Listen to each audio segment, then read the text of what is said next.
Hello dear students, how are you all. Welcome back to MPS online session. हम पढ़ रहे हैं class 5th का chapter number 25 our earth and the space, जिसमें एक topic देखेंगे solar system. There are 8 planets including the earth. हमारे अंतरिक्ष में हमारा जो ग्रह मंडल है, सोलर सिस्टम जिसको कहते हैं, उसके अंदर 8 प्लैनेट हैं अर्थ को गिन के। That revolve around the sun, जो सूर्य के चारों ओर घूमती हैं। Each planet revolves around the sun in its own path called orbit. जो प्लेनेट होते हैं, हर एक प्लेनेट अपने खुद की उनकी खुद की जो उनका खुद का एक रास्ता होता है जिसको ऑर्बिट कहा जाता है, उसी के अंदर चक्कर लगाते हैं। The 8 planets according to their distance from the sun. जो 8 प्लैनेट हैं, सूर्य से उनकी दूरी के अनुसार इनका नाम दे रखा है। सबसे पहले सूर्य के सबसे करीब में है मरकरी, फिर आता है वीनस, फिर 3rd नंबर पे हमारा अर्थ, 4th नंबर पे मार्स। अभी हम लोग मार्स पर लाइफ है या नहीं, लाइफ हो सकती है या नहीं, कितना डिफिकल्टी होगी, क्या चीज होगी, ये सारी की सारी चीजें हमारे जो साइंटिस्ट हैं वो टेस्ट कर रहे हैं इस वक्त।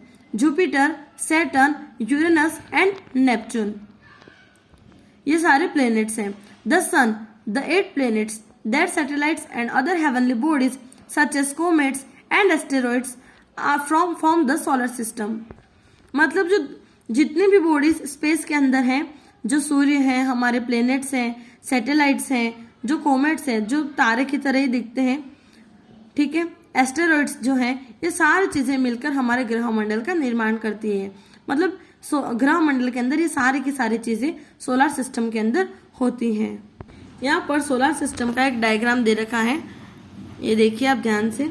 यहाँ पर सन है, फिर मरकरी, वीनस, ये हमारी अर्थ, मार्स, फिर यहाँ पर एस्टेरॉइड्स है बहुत सारे, फिर ये जुपिटर है बहुत बड़ी, फिर सैटर्न है, सैटर्न के यहाँ पर रिंग है, यूरेनस एंड नेपच्यून।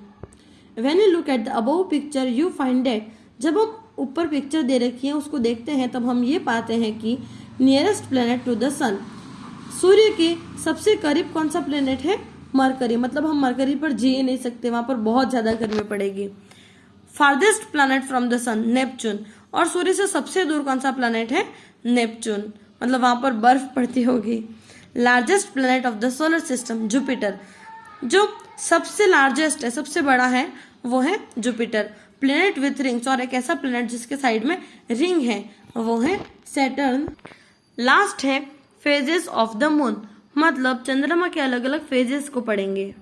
आपने देखा होगा कि कभी कभी चंद्रमा बहुत बड़ा दिखता है, कभी एकदम छोटा, कभी गायब हो जाता है, तो वो क्यों होता है? एवरी नाइट, हर एक रात, the moon changes its shape. जो मून है, जो चांद है, वह अपना शेप बदलता है। However the moon does not really change its shape, लेकिन वो असल में अपना जो मून शेप है वह नहीं बदलता। It is the same round ball as the earth. वह पृथ्वी की तरह ही एक गोल वह पृथ्वी की तरह ही एक गोल गोला है, वो उसका शेप बदलता नहीं है, ऐसा हमें दिखता है। Due to the revolution of the moon around the earth, क्योंकि जो मून है वह पृथ्वी के चारों ओर घूमता है। Its position with respect to the earth changes and hence the moon appears to change its shape. तो क्या होता है कि ये घूमता रहता है, तो अभी हमारी अर्थ ऐसे घूमती है, वो अर्थ का चक्कर लगा रहा है, तो इस वजह से उसका जो शेप है वो हमें धीरे धीरे कम होता हुआ दिखाई देता है। एक्चुअल में उसका शेप कम नहीं होता है, शेप तो सेम रहता है, पर वो चक्कर लगाता है, जिससे जिस समय वो पीछे की तरफ जाता है तब हमको आधा, कम, उससे कम, और फिर बिल्कुल एक दिन दिखता ही नहीं है, ऐसा होता है। The day to day changes in the shape of the moon as seen from the earth are called phases of the moon. Earth से जो चंद्रमा के दिन ब दिन बदलते हुए फेजेस दिखाई देते हैं, शेप्स जो बदलते हुए दिखाई देते हैं, उसी को फेजेस ऑफ द मून कहा जाता है। The different phases of the moon are as follow. चंद्रमा के अलग अलग फेजेस यहाँ पर दे रखे हैं। सबसे पहला दिन होता है न्यू मून, जिसको हम अमावस्या कहते हैं। When the moon is between the earth and the sun we can not see the moon at all. जब मून सन सूर्य और पृथ्वी के बीच में आ जाता है तब वो हमें बिल्कुल नहीं दिखाई देता है। This is called new moon, इसको न्यू मून कहते हैं। It is dark on the new moon light. अमावस्या के दिन या फिर न्यू मून लाइट के दिन बहुत ही अंधेरा होता है। हमें भी अंधेरा दिख रहा था, इसलिए हमने उजाला कर दिया। नेक्स्ट होता है crescent moon.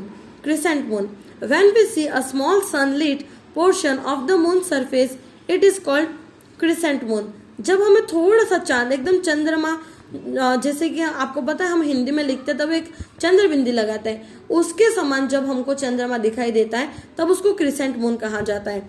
Next half moon मतलब आधा चंद्रमा। When we see half moon, half of the moon, it is called half moon. जब हमें चंद्रमा का आधा हिस्सा दिखाई देता है उसे हाफ मून कहते हैं। Gibbous moon, when we see more than half of the moon, it is called gibbous moon. जब हमें आधे से भी ज्यादा चंद्रमा दिखाई देता है तो उसे गिबस मून कहते हैं। लास्ट होता है फुल मून, जिसे हम पूर्णिमा कहते हैं। When we see the complete moon, it is called a full moon. जब हमें पूरी तरीके से चंद्रमा दिखाई देता है उस दिन को हम पूर्णिमा कहते हैं या फिर फुल मून कहते हैं। यहाँ पर 5 पिक्चर्स दे रखे हैं, आप आपकी नोटबुक में बना लीजिएगा। वैसे मैं स्कूल में बनवाऊंगी आपको, थोड़ा शेडो ना पड़े करके मैंने फोन को इस एंगल में रखा है।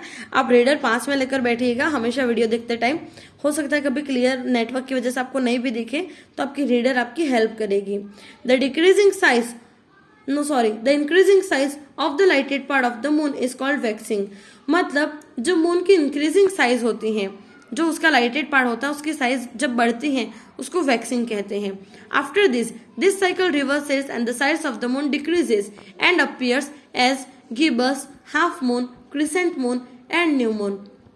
सबसे पहले पूरा चांद हमें दिखाई देता है, फिर जैसे जैसे ये साइकिल उल्टी होती है, चंद्रमा जब घूमता है तभी हमें धीरे धीरे Gibbs, half moon, crescent moon और फिर न्यू मून मतलब अमावस्या की रात इस तरीके से दिखाई देता है। The decreasing size of the lighted part of the moon is called waning. मतलब जो डिक्रीजिंग साइज, कम होती हुई जो साइज होती है दिखाई देती है, मतलब हमें उसको वेनिंग कहते हैं। जब बढ़ती है तब वैक्सिंग, कम होती है तो waning. We love to celebrate our festivals. हम त्योहारों को मनाना बहुत ही मतलब हमें अच्छा लगता है। वी डिसाइड द डेट्स, हम तिथि या फिर डेट्स को डिसाइड करते हैं of the festival looking at the moon in the sky. चंद्रमा को मतलब आकाश में देखते हुए हम हमारी जो डेट्स होती हैं फंक्शंस की उनको डिसाइड करते हैं, फेस्टिवल्स की डेट्स को। Festival like Holi and Raksha Bandhan are celebrated on full moon day. Raksha Bandhan और होली जैसे जो त्योहार होते हैं वो फुल मून डे, पूर्णिमा पर दिखाई देते हैं। And Deepawali celebrated on new moon day. और जो दीपावली होती है वह अमावस्या के दिन मनाई जाती है, क्योंकि अमावस्या के दिन जो भगवान राम है वो 14 वर्ष का वनवास पूरा कर अयोध्या वापस लौटे थे।